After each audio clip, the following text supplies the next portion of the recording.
اس کے جو مسائل ہیں وہ اس وقت تک حل نہیں ہو پائیں گے جب تک ہم اپنے پاؤں سے آگے دیکھنے کی صلاحیت اپنے اندر پیدا نہیں کریں گے۔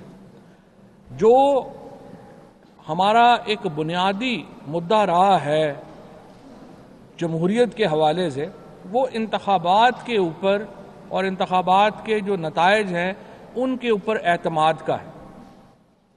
آپ سب لوگ جو تمام ہی انتخابات کو، بڑے سینئر لوگ بھی بیٹھے ہیں جو بڑے انتخابات کو کور کرتے رہے ہیں، ہم ہر انتخاب کے بعد یہ دیکھتے ہیں کہ ایک جھگڑا پڑتا ہے کہ جی یہ نتیجہ ہمیں منظور ہے، ایک نتیجہ ہمیں منظور نہیں ہے۔ ہم یہ کوشش کر رہے ہیں، وزیر اعظم عمران خان وہ وزیر اعظم ہیں اور وہ شخصیت ہیں جنہوں نے کرکٹ کو ایک نیوٹرل امپائر دیا۔ آپ کو یاد ہوگا کہ کرکٹ کے اندر بھی پاکستان بھارت سیریز میں کبھی جو میچز تھے ان کے اوپر یقین نہیں آتا تھا۔ بھارت کا امپائر ہوتا تھا تو وہ LBW دیتا ہی نہیں تھا اپنے لوگوں کو، اور سیم کیس ہمارے ساتھ بھی چل رہا تھا، ہمارے امپائر بھی نہیں دیتے تھے۔ اور یہ وہ ایک ماحول تھا جس میں عمران خان نے نیوٹرل امپائر کی بات کی، اور آج الحمدللہ پورا جو انٹرنیشنل کرکٹ ہے اس کے اندر نیوٹرل امپائر ہیں، اور کبھی بھی امپائر کا فیصلہ جو ہے اس کو چیلنج نہیں ہوتا، اور جو چیلنج ہوتا ہے وہاں پہ ٹیکنالوجی آ گئی۔ آپ دیکھتے ہیں LBW کا ڈیسیژن ہے مجھے منظور نہیں ہے، اوپر چلے جائیں کیمروں سے دیکھ لیں۔ اسی طریقے سے بیٹ کو ٹچ ہوا ہے، بال نہیں ہوا، بیٹ کو جو ہے وہ وائس کے اوپر چلے جائیں۔ ٹیکنالوجی نے ان چیزوں کو آسان کیا ہے، اور بہت ہی ایک جو لوگ کرکٹ کو فالو کرتے ہیں ان کو معلوم ہے کہ کتنا بڑا یہ تنازع تھا اور اب کتنا یہ کم رہ گیا ہے۔ اسی اصول کو وزیر اعظم عمران خان نے ہمارے پارلیمنٹری افیئرز کی جو منسٹری ہے اس کو یہ ٹاسک دیا، اور PTI کو یہ انہوں نے اس طرف یہ ٹاسک دیا کہ ہم ایک ایسا الیکشن چاہتے ہیں جس کے اوپر تمام لوگوں کا یہ نہ ہو کہ یہ الیکشن ہم جیتے ہیں تو جھگڑا ہو اور وہ جیتے ہیں تو وہ جھگڑا ہو۔ پہلے دن جب عمران خان وزیر اعظم منتخب ہوئے اور پہلی سپیچ کی، اس دن انہوں نے اپنی سیٹ سے اٹھ کر کے لیڈر آف اپوزیشن شہباز شریف صاحب کی نشست پہ گئے، اور انہوں نے وہاں پہ ان کو یہ کہا کہ دیکھیے آپ کہہ رہے ہیں کہ الیکشنز کے اندر دھاندلی ہوئی ہے، ہم آج ہی یہ کمیشن بنانے کو تیار ہیں۔ پارلیمنٹ کی کمیٹی پہلے دن عمران خان صاحب نے بنا دی۔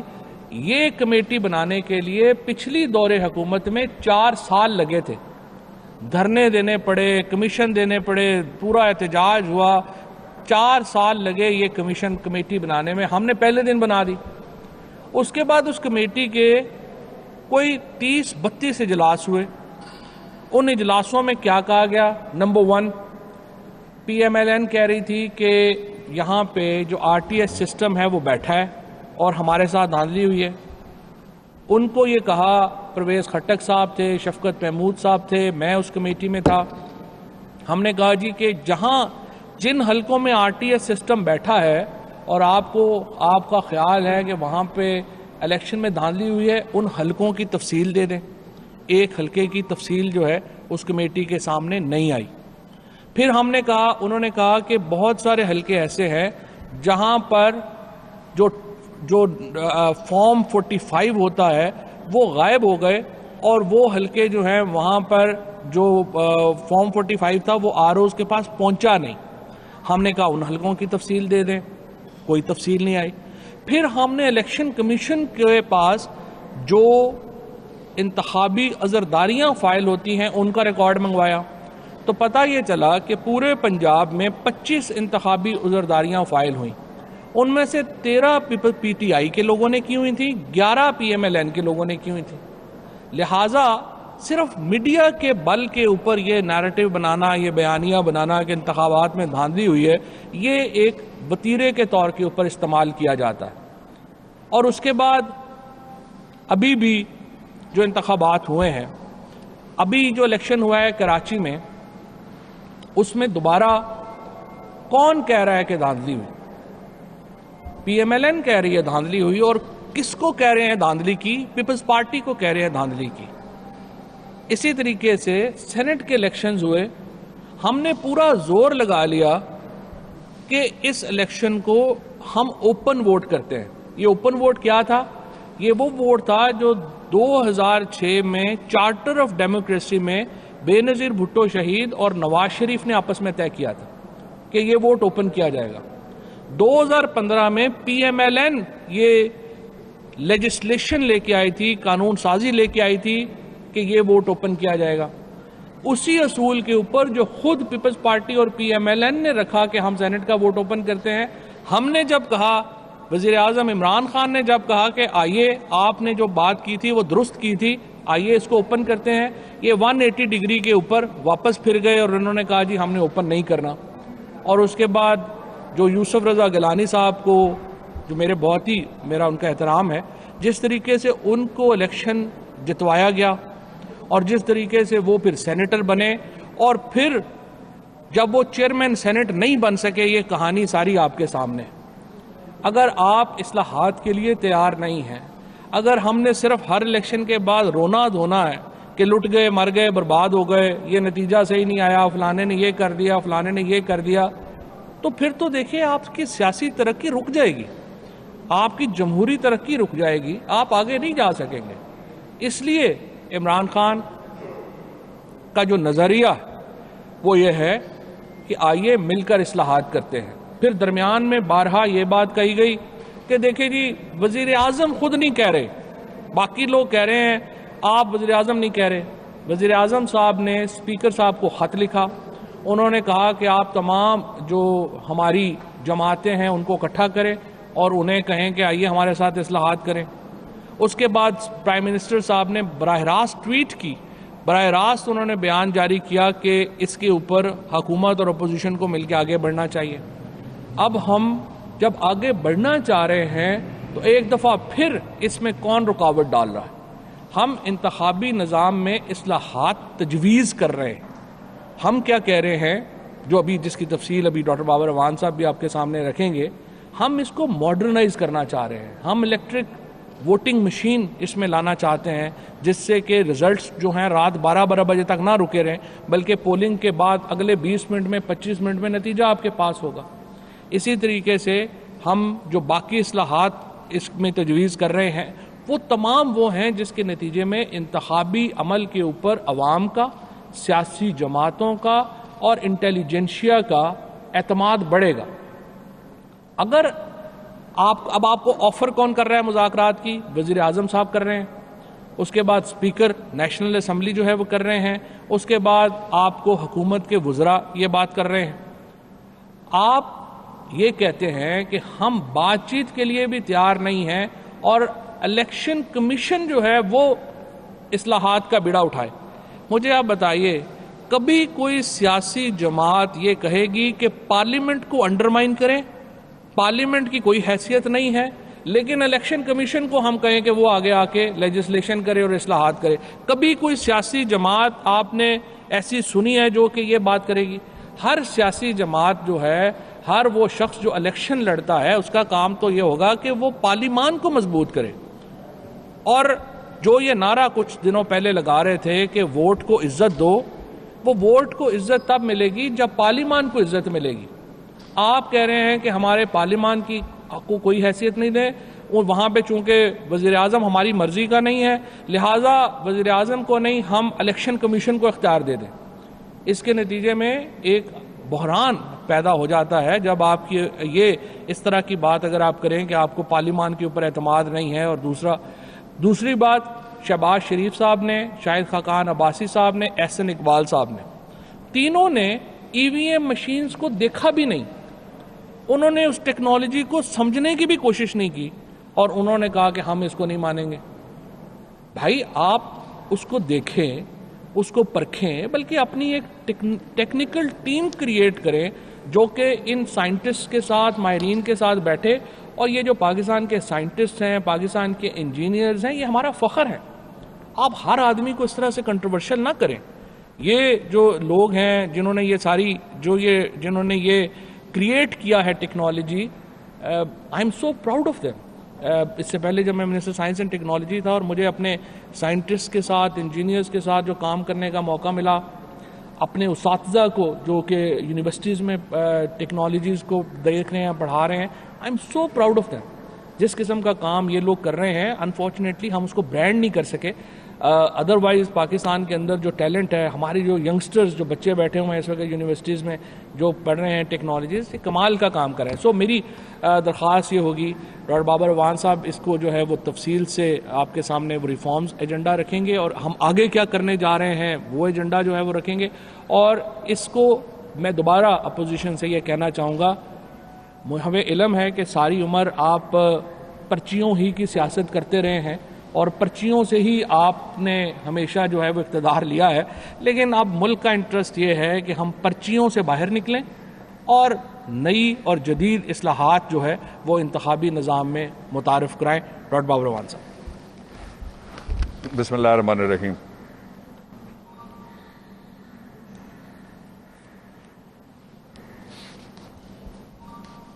میں بہت شکریہ آپ کا ادا کرتا ہوں کہ آپ لوگوں نے ایک یہ ایسا مسئلہ ہے اس وقت جو الیکٹرل ریفارمز کا, یہ اس سے آئینی بحران تو کوئی پیدا نہیں ہوا, لیکن آئینی اداروں پہ عدم اعتماد کا بحران پیدا ہو گیا ہے قوم میں, جو بڑی خطرناک بات ہے. ملک صرف زمین اور بلڈنگوں سے نہیں بنتے, وہ اداروں سے اور اس کے عوام سے بنتے ہیں. اس لیے میں اس کی تھوڑی سی آپ کو پرسپیکٹو دیتا ہوں. پاکستان میں جو جدید دھاندلی کا سب سے بڑا طوفان اٹھا, وہ ایک سیاسی جج صاحب تھے. انہوں نے 2013 کے الیکشنز میں جا کے جتنے بھی ریٹرننگ آفیسرز تھے ان سے خطاب کر لیا, اور وہ اپنے ادارے سے, اپنے آئینی مینڈیٹ سے باہر نکل کے ایک اور آئینی ادارے کے مینڈیٹ میں جا کے انہوں نے مداخلت کی. اس کا نتیجہ یہ نکلا کہ 22 ملک کی سیاسی جماعتیں جنہوں نے انتخابات میں حصہ لیا تھا, سب نے اس کو کہا کہ یہ آروز کا الیکشن ہے. اس کا دوسرا پہلو جس پہ انفارمیشن منسٹر صاحب نے ابھی, فواد صاحب نے روشنی ڈالی ہے, میں صرف ایک آپ کو اس کا اینگل بتانا چاہتا ہوں کہ اس کا نتیجہ یہ ہوا کہ ملک کی تاریخ میں پہلی مرتبہ 4 حلقے کھولنے کے لیے کہا گیا, جس میں 2-3 میں تو میں وکیل تھا اور میں ریپرزینٹ کرتا پی ٹی آئی کے لوگوں کو, اور وہ نہیں کھولے گئے. اور اس کا نتیجہ یہ نکلا کہ ملک کی تاریخ کا سب سے بڑا احتجاج اور سب سے طویل دھرنا وہ سٹیج کرنا پڑا لوگوں کو. اس الیکشن کے بعد جو ریفارم ہوئی وہ 2017 کے الیکشن ایکٹ کے ذریعے سے ہوئی, اور اس کو جو بنانے والے تھے جن کے دور حکومت میں وہ ایکٹ بنا, انہوں نے کہا یہ ناقص ہے, یہ فیئر, فری, ٹرانسپیرنٹ الیکشن سے میٹ کرنے کے قابل نہیں ہے. یہ ریکارڈ پہ ہیں. اسی لیے انہوں نے جو 2018 کے الیکشنز تھے, جن کو بین الاقوامی مبصرین نے, فیفن نے, میڈیا کے بڑے معتبر لوگوں نے کہا کہ بائی اینڈ لارج بالکل ٹھیک الیکشن ہوئے ہیں, ان الیکشنز کو بھی انہوں نے چیلنج کیا اور کہا کہ ہم اس الیکشن کو نہیں مانتے. اس صورتحال میں 2 راستے حکومت کے سامنے کھلے ہیں. ایک یہ ہے کہ بزنس ایز یوزول کا سٹیٹس کو ہم چلنے دیں اور کوئی ریفارم نہ کریں. دوسرا یہ ہے کہ گیون سرکمسٹانسز میں جو بھی زمینی حقائق ہیں ان کے اندر ہم ریفارم کریں اور آگے بڑھیں. آپ کے وزیر اعظم عمران خان نے دوسرا راستہ اختیار کیا ہے کہ ہم الیکٹورل ریفارمز کریں گے اور ہم آگے بڑھیں گے. ریفارم کے لیے الیکشن ایکٹ 2017 میں اور جو حکومت کا پیکج ہے اس کے اندر 49 سیکشنز مختلف, کچھ انٹروڈیوس کیے جا رہے ہیں, کچھ ڈیلیٹ کیے جا رہے ہیں اور کچھ تبدیل کیے جا رہے ہیں. 49. ان میں سے میں 19 جو سیکشنز ہیں آج آپ کے سامنے ان کے حوالے سے گفتگو کروں گا. 19 سب پہ نہیں میں بولوں گا. اس میں سے 7 بڑی امپورٹنٹ چیزیں ہیں میں جو آپ کے سامنے رکھنا چاہتا ہوں. لیکن جب یہ کہا جاتا ہے کہ حکومت نے, شہباز شریف صاحب نے کہا 3 سال سے تالا لگا دیا پارلیمنٹ میں. آپ جب سے بنے تھے پبلک اکاؤنٹس کمیٹی کے چیئرمین, آپ نے کتنے اجلاس کیے؟ وہ جو ریمانڈ والا اجلاس تھا اس کو چھوڑ دیجئے گا.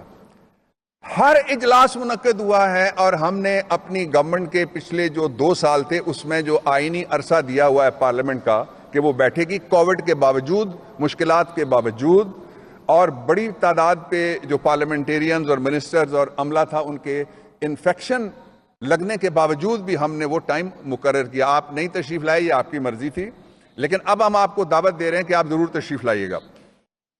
دوسری بات جو بہت امپورٹنٹ ہے، جو اجلاس ہوئے ان میں سے صرف 3 کی میں جھلکیاں آپ کے سامنے، قوم کے سامنے آپ کے ذریعے سے پیش کرنا چاہتا ہوں. پہلی جھلکی یہ ہے کہ ایک انتہائی معتبر پارلیمنٹیرین صاحب جو پچھلا بجٹ کا اجلاس تھا اس میں وہ کوٹ اتارنے اور منسٹر کو مارنے کے لیے دوڑتے ہیں.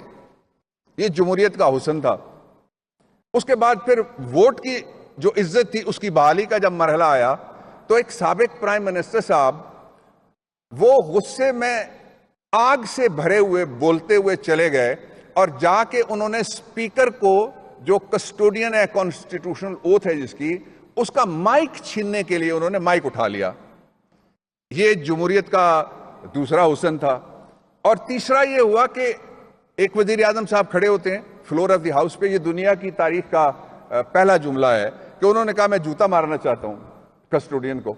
اور انہوں نے کہا کہ میں جوتا، جب آپ لوگوں نے باہر سوال کیا انہوں نے کہا میں تو اتار چکا تھا یا میں اتار رہا تھا اور میں نے مارنا تھا، آئی مین اٹ. حالانکہ کچھ دن پہلے وہ جوتا اچھالنے والے ایک لڑکے کو مارنے کے لیے اسی پارلیمنٹ کے باہر دوڑتے ہوئے آپ لوگوں نے کیمرے میں پکڑے. اب یہ سیریسنس کہاں ہے یہ آپ فیصلہ کر سکتے ہیں.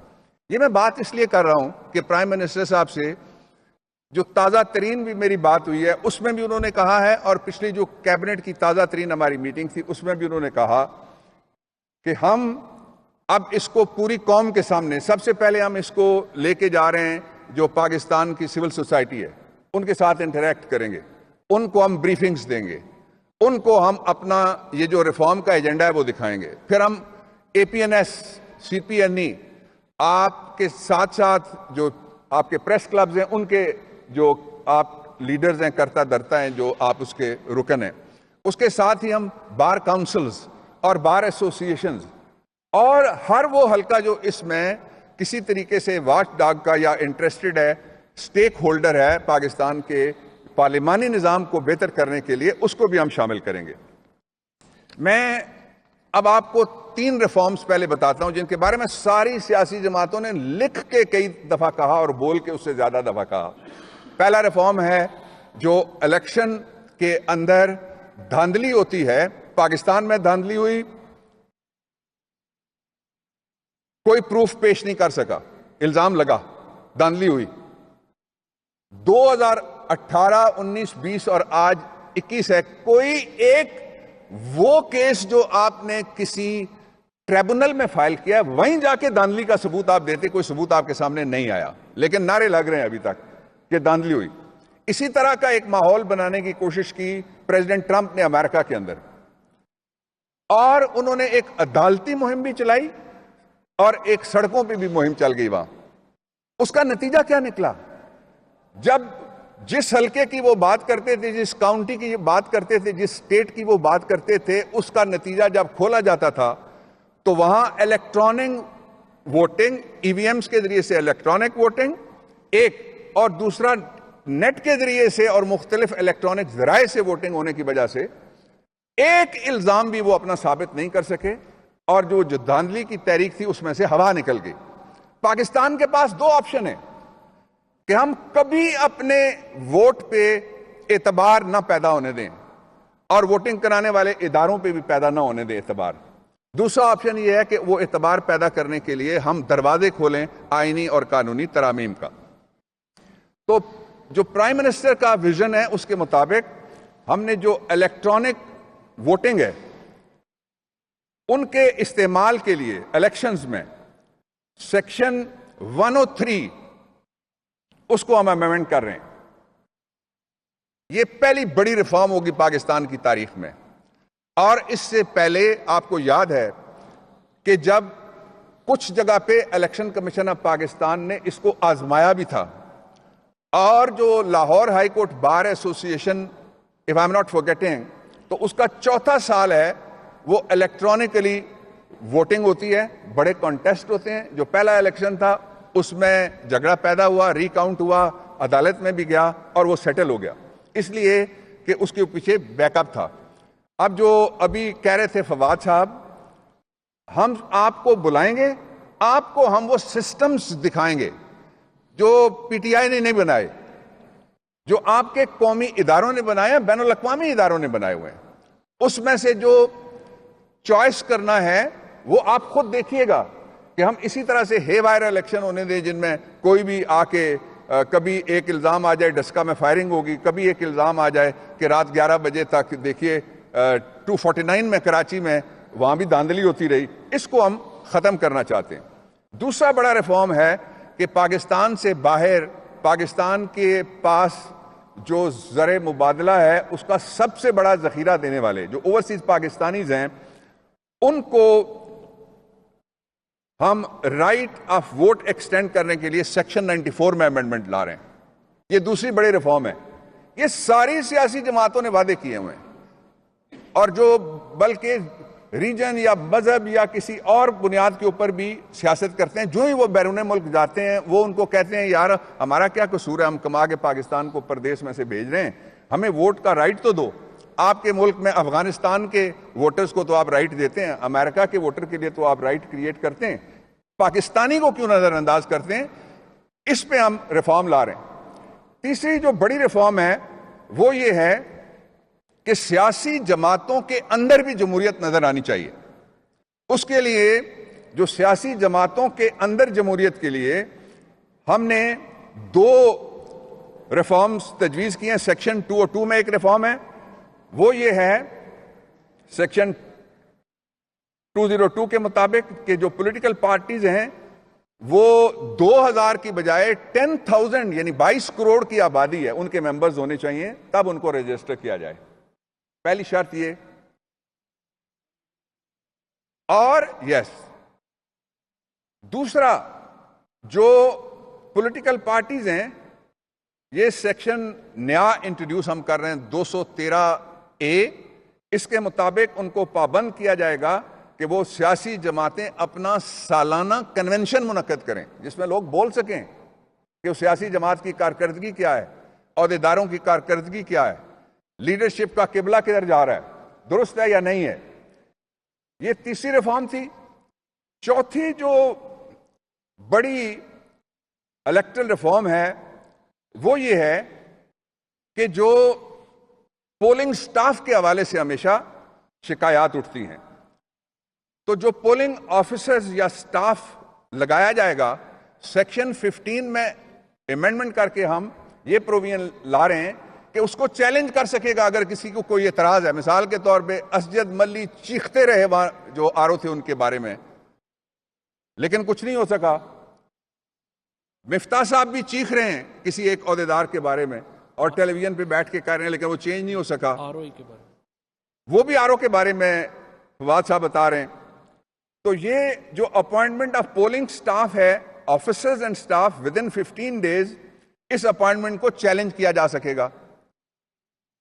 اس کے علاوہ جو اگلی 5ویں ہے امینڈمنٹ وہ یہ ہے کہ لوگوں نے جعلی ووٹ بنائے ہوئے ہیں۔ اب جو الیکٹرانک ووٹنگ مشین سے سب سے زیادہ وہ ڈرے گا جس نے جعلی ووٹ بنائے ہوئے ہیں، سب سے زیادہ وہ ڈرے گا جس نے اپنے مزاروں کے شناختی کارڈ لے کے ان کے اوپر ان کو کوئی 10 جگہ ووٹنگ کے لیے ان کا راستہ کھلا ہوا ہے، اور سب سے زیادہ وہ ڈرے گا جو فرضی ووٹرز پہ یقین رکھتا ہے، جو پرچی کو بھی پلید کر دیتا ہے، وہ اس سے سب سے زیادہ ڈرے گا۔ لیکن جو ریفارم کرنا چاہتا ہے، حالات کو بہتر کرنا چاہتا ہے، وہ اس سے نہیں ڈرے گا۔ اس کے لیے جو ہم نے سوچا ہے راستہ وہ یہ ہے کہ ایک تو یہ کہ جو نادرا کا رجسٹریشن کا آئی ڈی ڈیٹا ہے، نادرا والا، اس کی بنیاد کے اوپر ہم جو الیکٹرل رولز انتخابی فہرستیں ہیں وہ تیار ہونی چاہیے۔ باقی سب جگہ ہم وہ نادرا کا ڈیٹا مانتے ہیں۔ احساس پروگرام ہے پاکستان کا سب سے بڑا پروگرام جو غریبوں کے ڈائریکٹلی ان کو دیتا ہے شفاف طریقے سے پیسے۔ آخری جو میں آپ کو ابھی بتانا چاہتا ہوں، پھر آپ سے بعد میں بھی بات کریں گے انشاءاللہ، وہ یہ ہے کہ ہم